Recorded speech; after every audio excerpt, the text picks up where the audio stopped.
welcome back to Sprintwind. As you remember, Sprintwind is a study group for spiritual adventurers, and we discuss everything that, even on the periphery of spirituality, but somehow it all ties back in.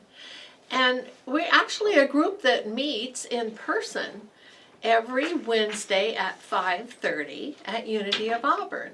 And so we invite you to come and join us.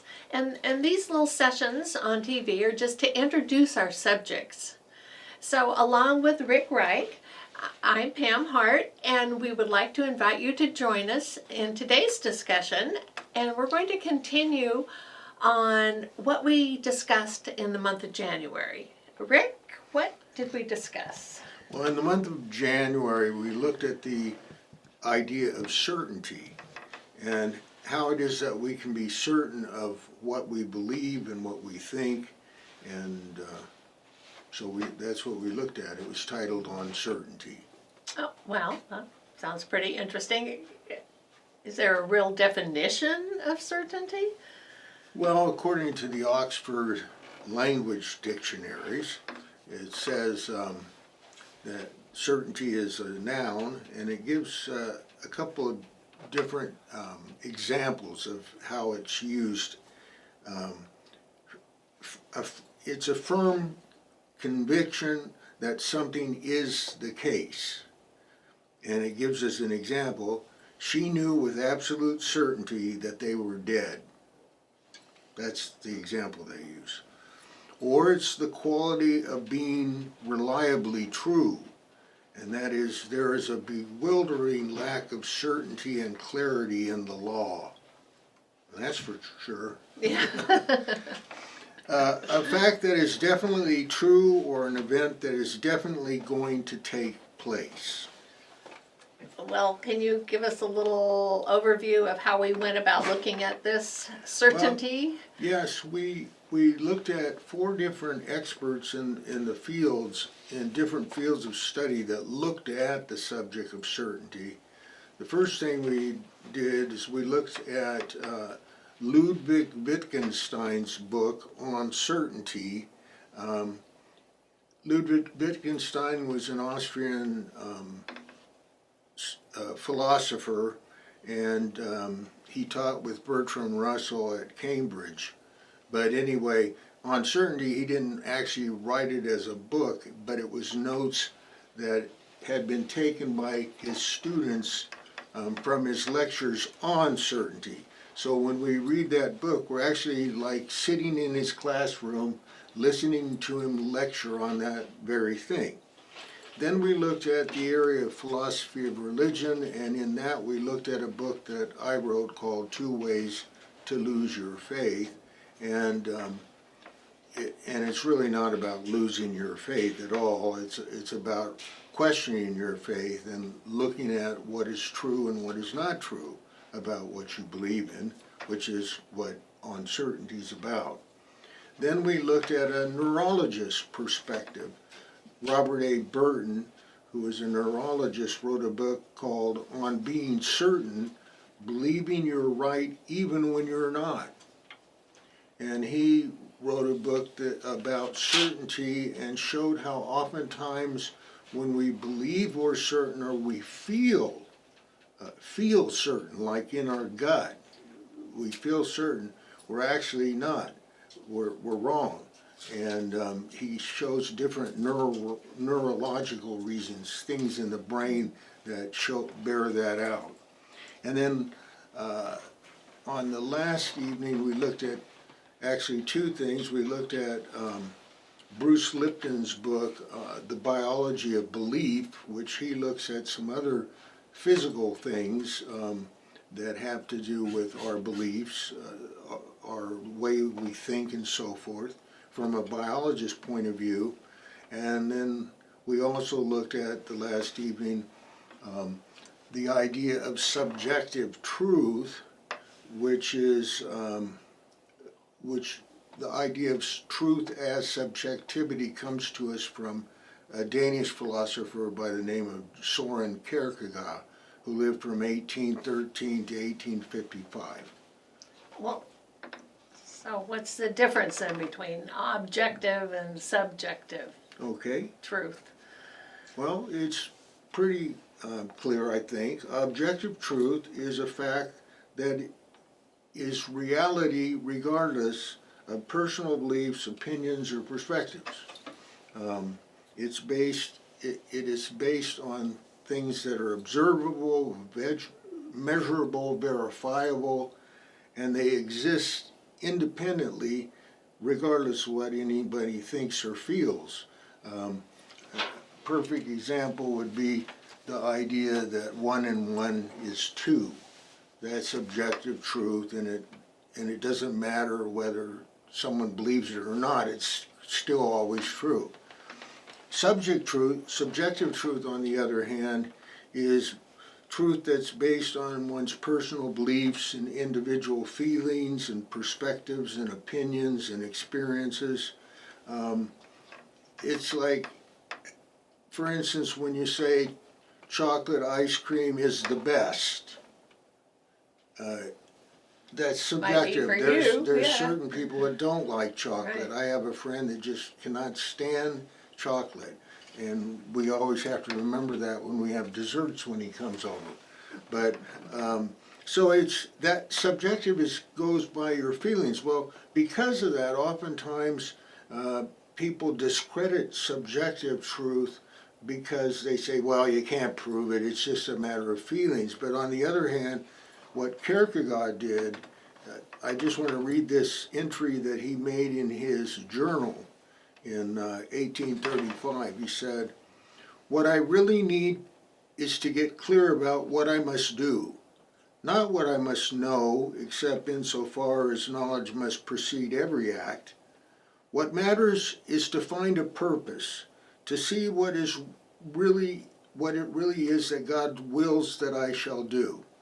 The crucial thing is to find a truth which is truth for me, to find the idea which I am willing to live and die." And that is the strength of subjective truth. No one's going to die for 1 + 1 is 2, or water is wet, or fire is hot, which are all certainty. It turns out that the things people die for are things that are always subjective. Love, they died for love. They died for protecting a friend, but they're all personal decisions and things. And also, even before Kierkegaard, there was Blaise Pascal, who lived in the 1600s, and he once said that the heart has its reasons, of which reasons knows nothing. So there's obviously a big difference then between the two forms of certainty, the objective and the subjective. Right. And so one is experience and fact and scientific proof, and other people can come to the same conclusion based on Right. those same facts. And the other is based on feelings and intuition and personal beliefs. Right. Okay. So what we're going to do is we're going to focus first on objective truth, and at the end of this study we're going to end looking at subjective truth. Okay. Well, what did the experts have to say about Well, I'll this? just briefly say real quick what each of them said. Ludwig Wittgenstein was an Austrian, as I said, an Austrian-born Jewish, what they called a linguistic philosopher. And what happened is, at the time he was living, which was around World War II, although he was alive in World War I too, as well, philosophy had got to the point that most philosophers were atheists. Plus, they didn't believe in life after death, so they felt that the role of philosophy was not to speculate on God and heaven and that sort of thing, life after death, but rather to make philosophical language as precise as possible. And so linguistic philosophy took off in a way that was like doing diagrams like we used to do in elementary school, Diagramming the sentences. diagramming sentences, because they're trying to precisely make this sentence, philosophical statement, just packed and true beyond doubt, you see. Anyway, he later gave up some of his ideas and ended up what was called, with a theory he had called language games. Okay, and then, And some examples of language games, what he meant was that there's no one perfect language that fits all, even, I mean, in English, Right. because we have these games we play within different groups. Like if you're an electrician, you have your own lingo, or a plumber, or a philosopher has language they know that no one else knows. Mathematicians, scientists have language they know that no one knows. So that's what he ends up doing, and certainty ends up being something like to make a statement that is certain. Like going back to that definition, she saw for certain they were both dead, or they were all dead. That's certainty for him. well, then you bring up your book too that you wrote, and you talk about Richard's razor. Can you talk a little bit about that? Well, Richard's razor came from medieval William of Ockham, who was a philosopher in medieval times, and he called it Occam's razor because he found a formula, so to speak, to separate truth from error. You see, cutting between two things. So I called mine Richard's razor. It's a way to tell the difference between truth and opinion or belief. And I give as the example, hell is hot versus a statement, fire is hot. And see, again, this is dealing with the language as Wittgenstein. But if you say fire is hot, once again, it is publicly verifiable. Anybody can test that. But if you say hell is hot, there's no way to verify that. So that means that has to automatically fall in the category of opinions and beliefs. That's it. You can't say with certainty that hell is hot, because you can't say for certain that it even exists. I know some people will say, well, it says it in the Bible and that's certain for me. Well, it might be certain for them, but it's not certain for everybody. Then Robert Burton, coming from a neurological perspective, shows how we experience certainty from a neurological perspective. And he shows examples in the brain. For just one example he gives is schizophrenics. They see things that they believe are true. They're certain they're seeing this thing, seeing this person, or hearing this voice, but even though they're certain, it's not true. And then finally, Bruce Lipton talks about how our beliefs affect our biology, and the good example he gives is on the placebo effect, that you can take two groups of people and give them one half a placebo, meaning not real drug, and the other side the drug, and oftentimes people that receive the placebo, thinking they received the drug, will improve anyway, because they believed they would improve. So, and then, as I said, we ended our study with a look at Kierkegaard's idea of subjective truth. Very interesting, and it really helps to get those definitions down and see what biologically, neurologically, we go through to figure out what truth really is and being yeah. certain. So these are the type of things we discuss at Sprintwind. And we're coming up on February, so what are we going to be talking about in February? Well, in February, because of Valentine's Day, I try to every year do something on love. And what we're actually going to be looking at is we're going to look at a number of tragic loves and unrequited loves and that sort of thing.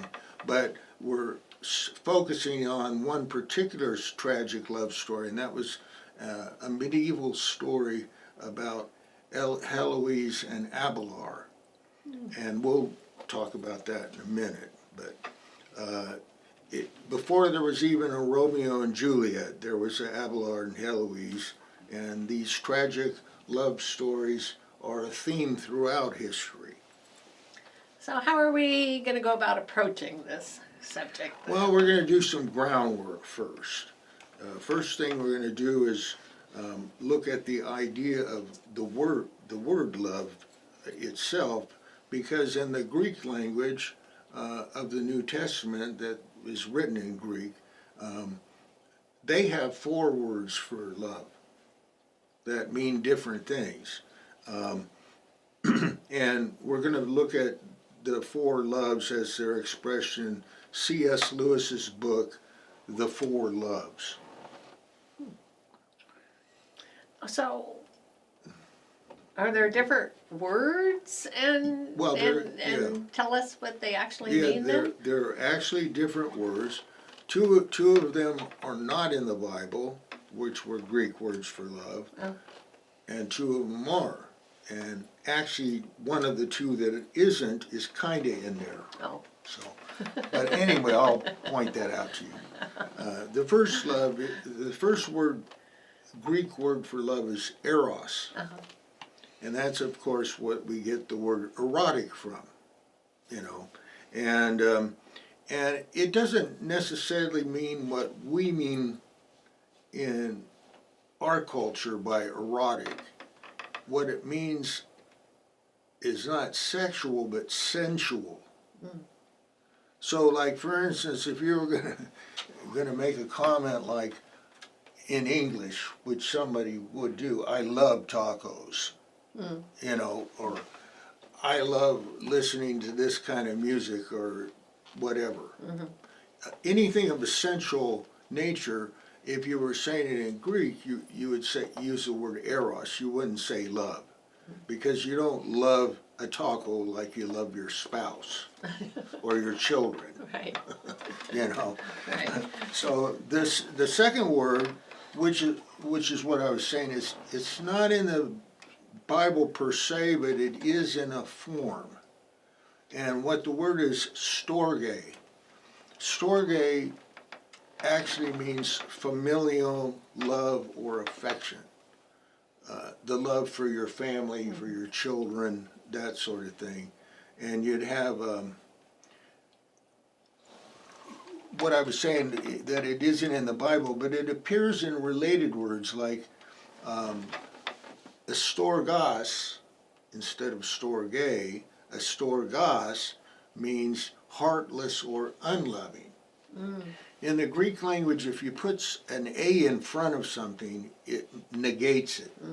Like you take theos is the Greek word for God, theos.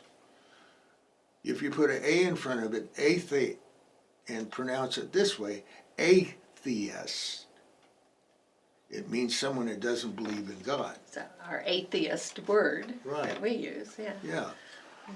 So astorgos means heartless and unloving. And then there's another place where it's makes a compound word. It's philostorgos. Philostorgos. And that means tenderly loving brotherly affection. Again, of family and so forth.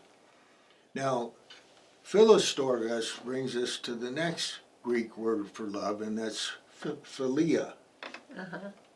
So like that's in Philadelphia. right in Philadelphia. We see that Philadelphia means the town of brotherly love, Right. and that's what it means, brotherly love. It's love that's friendship, and I think it's a love that can be the kind of love that is of pets. Oh, okay. They're like our friends. Uh-huh, I mean, we wouldn't say they're like our family in the sense like my kids. Some people might. Yeah. Some But, people might. Anyway, and then the fourth word, and philia is in the Bible, in the New Testament, all through it. And agape is the last, and agape is godly or selfless love.